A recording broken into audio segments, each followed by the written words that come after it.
कोई भी काम को करने के लिए, सफल होने के लिए उसका सिस्टमेटिक प्लानिंग का होना बहुत जरूरी है। हम काम तो सोचते हैं, काम करना भी चाहते हैं, लेकिन होता क्या है कि जब हम काम करने चलते हैं तो उसमें हमारा सिस्टमेटिक प्लानिंग नहीं रहता है, और जब समस्याएं आते रहती है तो हम लोग क्या करते हैं, उसको इग्नोर कर देते हैं। तो जब आपके दिमाग में कोई आए काम ऐसा कि हमको ये करना है, तो उसके लिए क्या करना है, व्यवस्थित योजना तैयार करना है, सिस्टमेटिक प्लानिंग करना है। उसको प्लानिंग करने के करना है क्या कि पहले काम को ठीक से समझना है। जैसे आप मोबाइल रिपेयरिंग का काम को करने के लिए सोचे हैं, है ना, तो उसमें मोबाइल रिपेयरिंग के बारे में पूरा आपको रिसर्च करना है। अपने से क्लासरूम के अलावा भी मार्केट में क्या क्या समस्याएं हैं कस्टमर को, और उस समस्या का क्या समाधान हो सकता है, उसको ढूंढने का आपको प्रयास करना है ना। तो उसके बारे में आपको काम को ठीक तरह पूरी तरह समझना है। मतलब सॉफ्टवेयर क्या है, हार्डवेयर क्या है ना, हार्डवेयर में क्या क्या प्रॉब्लम्स हो सकता है, उस प्रॉब्लम का क्या समाधान हो सकता है ना, सॉफ्टवेयर में क्या क्या प्रॉब्लम हो सकता है और उस प्रॉब्लम का क्या सॉल्यूशन हो सकता है। अगर आपसे होता है तो ठीक, नहीं तो आपको अपने और एक्सपर्टीज है उससे बात करना है, ठीक है ना।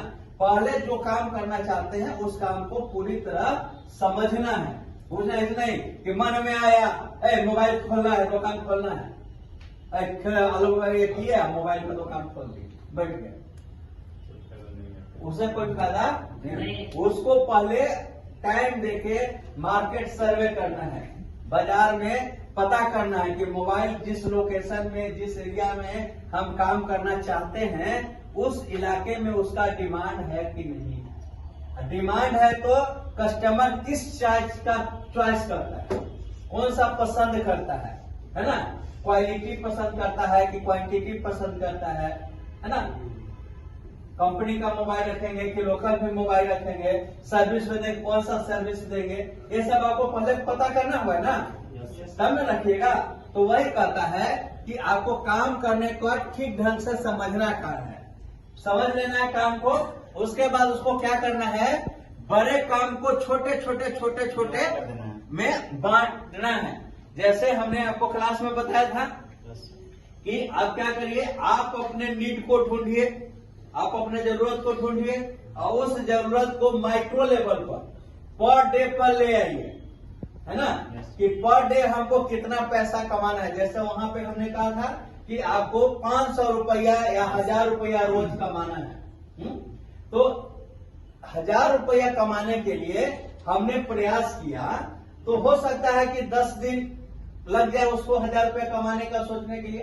पहला दिन बढ़े तो हो सकता है कि हम 300 रुपया कमाएं, तो 300 रुपया गैप कितना है, 700 रुपया का। तो उस 700 रुपया में कहां पे लैकनेस है, कहां पे हमसे कमियां हो रही हैं, तो उस कमी को क्या करना है, हमको ढूंढना है। रात में थोड़ा सा एनालिसिस करना है। अच्छा, इनके पास गए थे, आपका नाम क्या हुआ, अपना नाम बोलिए। ओम प्रकाश जी के पास गए हम, और ओम प्रकाश जी से पास जो हम काम किए उससे हमको 300 रुपया आ रहा है। तो रात में सोचेंगे ना कि और किनके पास जाएंगे, तो हमको लगा आपका नाम क्या है, धनराज। इसका क्या नाम है, क्या आपका जी, राजेंद्र कुमार।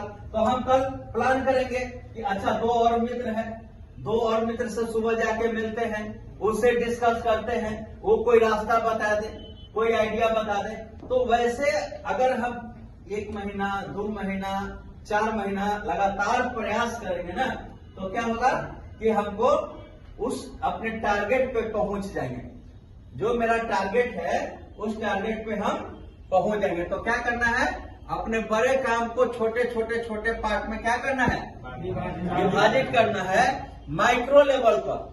यानी कोई भी बड़ा काम को एक दिन में अचीवमेंट करने में पहाड़ है, लेकिन उस काम को छोटे लेवल पर बांट दिया जाए और उसको अचीव करने के लिए वहां भी एक दिन में नहीं अचीवमेंट होगा। आप अगर सोचते हैं कि 1000 रुपया हम रोज कमाएं और प्रयास करें तो एक दिन में 1000 नहीं मिल सकता है, हो सकता है 300 मिले। तो हमको 700 और पूरा करने के लिए सोचना पड़ेगा ना।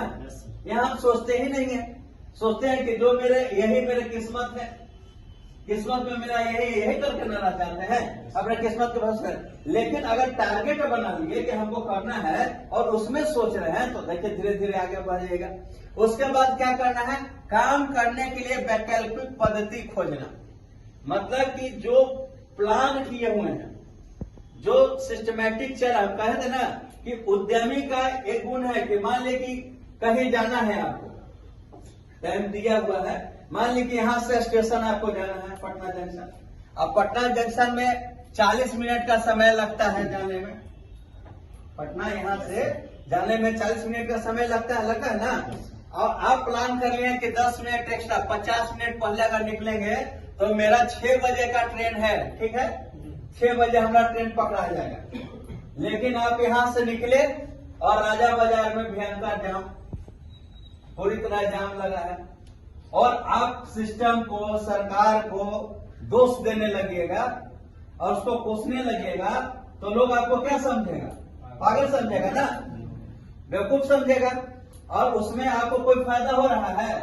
समय भी आपका बर्बाद हो रहा है, समय भी जा रहा है और दिमागी टेंशन भी हो रहा है। और जो आपका टारगेट है वो टारगेट पूरा हो रहा है कि 6 बजे आपको ट्रेन पकड़ना है, नहीं ना पूरा होगा। तो उसके लिए क्या उपाय कर, मतलब उस गाड़ी को वहां से हमको छोड़ देना है? हमारा टारगेट कितना है कि 6 बजे हमको ट्रेन को पकड़ लेना है। तो हम वहां गाड़ी से उतरेंगे और उतर के अगर हमको नॉलेज है तो आगे बढ़ के दूसरा गाड़ी पकड़ेंगे, अगर नॉलेज नहीं है तो घबराना नहीं है। हमको क्या करना है, पूछना है, अगल बगल के 1-2 आदमी से पूछना है कि भाई मेरे स्टेशन जाने का और कोई रास्ता है।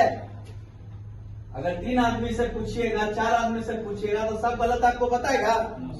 एक आध आदमी गलत बता सकता है, मिसगाइड कर सकता है। अब किसी दुश्मन से तो पूछेंगे नहीं, 4 आदमी से पूछेंगे तो एक आदमी बता देगा, जाइए ना इधर आगे बढ़ जाइएगा, इधर से एक रास्ता है, वहां से ऑटो मिल जाएगा पकड़ के। मेरी टारगेट मेरा ये होना चाहिए कि अगर हम जो काम कर रहे हैं तो उस काम में जो सिस्टमैटिक ढंग से करना है और जिस वे में हम जिस रास्ते से जा रहे हैं उस रास्ते में हमको जो परेशानी हो रहा है, जो कठिनाई हो रहा है, उस कठिनाई को से हम उस काम पे अचीव नहीं कर सकते, उस टारगेट को नहीं पूरा कर सकते, तो हमको क्या करना है, उसका वैकल्पिक रास्ता ढूंढना है, दूसरा एक तरीका ढूंढना है और उस तरीके से हमको क्या करना है, उस रास्ते पे चल के अपनों वो काम को पूरा करना है। उपयुक्तता की जांच करना, वैकल्पिक पद्धति की उपयोगिता की जांच करना, मतलब कि सही है कि नहीं। मान लीजिए एक ही आदमी हम इनसे पूछे और इनके बताए रास्ते पे हम चल दिए तो हो सकता है कि हमको धोखा मिल जाए, है ना। लेकिन 4 आदमी से बात करेंगे तो चारों आदमी हमको गलत ही मिसगाइड भी करेगा। तो यही कहता है कि वो जो रास्ता दूसरा कोई बता रहा है उस रास्ता को सही है कि नहीं उसको जांचना है आपको, कोई जांच कर नहीं देगा। तो उसका उपाय यही ना है कि वही चीज 4 अलग अलग डिफरेंट व्यक्ति से बात करेंगे और जब बात करेंगे वो बताएगा तो उसको हम उस रास्ते पे चलेंगे और तब भी प्रॉब्लम होगा। मान लिए 4 आदमी से बताए हुए रास्ते पे हम चलेंगे और फिर समस्या आने लगेगा तो क्या करेंगे, अब हमारा ही समस्या नहीं रहेगा। वो 4 आदमी जो हमको गाइड किया है उसको भी कहेंगे ना कि भैया देखिए आपने ये कहा और इस रास्ते पे हमने चला है और इस रास्ते पे जब चला तो देखिए हम इस समस्या में पड़ गए हैं। अभी समस्या में पड़ गए हैं तो हमको अब निकालना आपका जिम्मेवारी है नहीं। तो वो अपना सारा एक्सपीरियंस 15-20 साल का जो एक्सपीरियंस है इस फील्ड का एक्सपीरियंस उसको लगेगा कि मेरे कथनों सारे आगे गया है तो अपने एक्सपीरियंस को दिखा के और उसको निकालने में मदद करता है। केवल आपका दिमाग वहां नहीं लगेगा, वहां 4 और आदमी का दिमाग लगेगा ना, तो उसमें सोल्यूशन हो सकता है, ठीक है ना। बाधाओं और अवरोधों की प्रतीक्षा करना, उसके बाद तर्क संगत निर्णय लेना। ऐसा नहीं कि कोई कुछ कह रहा है उसको ऐसा नहीं, आप जो भी निर्णय लेना है ना, अभी बताया था 15 कॉम्पिटेंसी में कि आपको क्या है कि जो निर्णय ले रहे हैं उस निर्णय पे आपको कोई ऑब्जेक्शन करे कोई आपको कहे कि नहीं तुम गलत हो, तो आप सिस्टमैटिक ढंग से उसको अपने तर्क से उसको प्रूव कर सके कि नहीं मेरे द्वारा लिया गया निर्णय, मैं जो काम कर रहा हूं वो सही काम कर रहा हूं। वो कैपेसिटी विकसित करना है कि नहीं हम जो कर रहे हैं सही कर रहे हैं, और उसको आप प्रूफ कर दें कि नहीं कि गलत कर रहे हैं। जैसे मोबाइल सीख रहे हैं, आपके घर के गार्जियन बोल रहे हैं कुछ होगा मोबाइल सीख के, तो अपने आप में कमिटमेंट करना है कि भैया 30 दिन में हम मोबाइल सीख लेंगे, और सीख के अपने गार्जियन को प्रूफ करके रोज 1000 रुपया 2000 रुपया कमा के दिखा देंगे 1 महीना बाद, तो गार्जियन क्या होगा, संतुष्ट होगा कि नहीं इसका द्वारा लिया गया निर्णय क्या है, सही निर्णय है। तब गार्जियन आप पे क्या करेगा, फेथ करने लगेगा, विश्वास करने लगेगा, और आपका जो भी आगे कहिएगा ना उस पर राजी हो जाएगा। ठीक है, वो कर रहा है तर्क को क्या करना है, एक्सपर्टीज नहीं समझना है। अभी बताए हैं जीवन में कभी भी आप अपने आप को हमेशा परफेक्ट नहीं, कोई व्यक्ति परफेक्ट नहीं होता है, हमेशा सीखने का प्रयास करना है, और जो इस फील्ड में अनुभव है गाइड बनना है।